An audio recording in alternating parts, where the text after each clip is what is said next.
Hi, I'm Jamie Smith. In this video, we're taking a close, honest look at the word and concept of hell. There's been centuries of tradition built up around it, images of fiery torture, demons, eternal conscious torment. But the big question we're asking in this series is all of that actually scriptural? Let's get right into it. Right after Adam and Eve sinned in the garden, did God turn to them and warn them about hell as the punishment for their disobedience? He didn't, not even once. The consequence he clearly stated was death. You will return to the soil. And throughout the entire Old Testament, whenever God talks about where people go when they die, he uses one main word, Sheol. It simply means the grave, the pit, or the realm of the dead. Here's something a lot of people miss. Both the righteous and the wicked end up in Sheol. Abraham, Jacob, David, Moses, and all the faithful, they went to Sheol. The wicked went there too. There's no separation. If you walk through any cemetery today, you see the exact same picture, the righteous and the wicked lying side by side in the ground. The Old Testament never paints a sharp divide of fiery torment for one group and peace for the other. So here's the honest question. How many times did God warn his people Israel about hell? 0. Not once in the law, not in the prophets, not in the Psalms. Why weren't they ever warned about it if it was supposed to be such a central and terrifying part of the message? Now, for the most part, only one popular Bible translation uses the word hell in the Old Testament, the King James Version. It takes the Hebrew word Sheol and translates it 3 different ways. Grave 31 times, pit 3 times, and hell 31 times.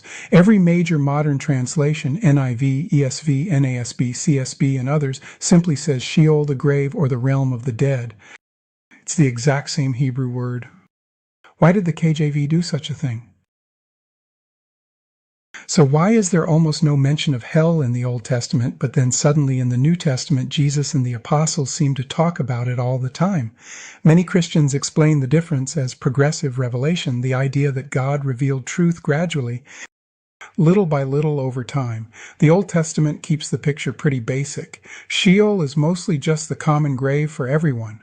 Then you have the intertestamental period, those roughly 400 years between the prophet Malachi and the birth of Jesus.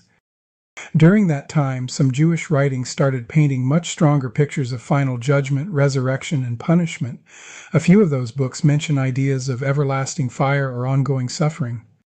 But here's the thing. Many of those ideas didn't actually come from the Hebrew Bible or the prophets. They show clear influence from Greek philosophy and other surrounding cultures. That cultural backdrop later shaped how people understood Jesus' words. Traditional teaching says this was God making the truth clearer in the New Testament. But that raises a question.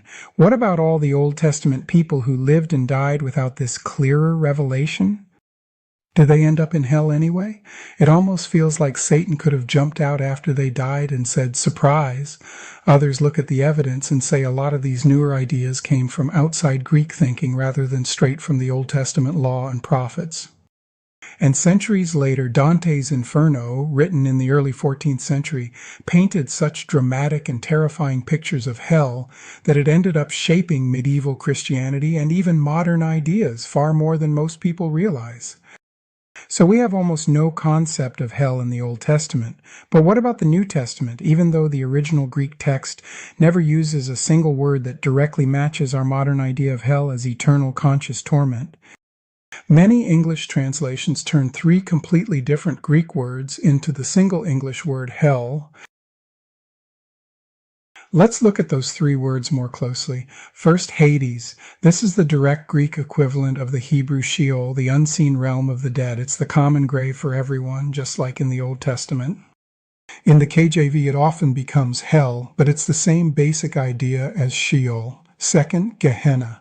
This one comes from the Hebrew Gehinnom, which literally means Valley of Hinnom or Valley of the Son of Hinnom, a real geographical location just southwest of ancient Jerusalem. This valley became infamous in the Old Testament because some kings of Judah practiced child sacrifice to the god Molech there, 2 Kings 23:10, Jeremiah 7:31, 19:2-6. Later it was used as a garbage dump where fires burned constantly and worms would eat until the trash and bodies were consumed. Mark 9:48 KJV, where their worm dieth not and the fire is not quenched. You can actually visit the area today, so when Jesus used the word Gehenna, he was pointing to a real place of judgment and destruction, not some spiritual torture chamber. When someone tells you to go to hell, you can tell them to buy you a plane ticket and accommodations first. The third word for hell is Tartarus. This is used only once in the New Testament in 2 Peter 2:4, and it is in verb form. Tartarus comes straight out of Greek mythology, the deepest, darkest pit, way below Hades, where the gods locked up the rebellious titans. In the Bible, Peter uses it only for angels who sinned. God threw them into Tartarus and chained them in darkness until Judgment Day. It's not a place for people at all, and it's definitely not the final hell most people imagine. Those three words, Hades, Gehenna, and Tartarus, mean three completely different things. None of them originally meant eternal conscious torment for human beings. In part 2, we're going to really dig into the specific phrases that usually get quoted, things like eternal punishment, everlasting fire, tormented day and night forever and ever, and others. We'll look at what they actually say in context, how they've been translated, and what they likely meant to the original audience. Thanks for watching. I'm Jamie Smith. I'll see you in the next video.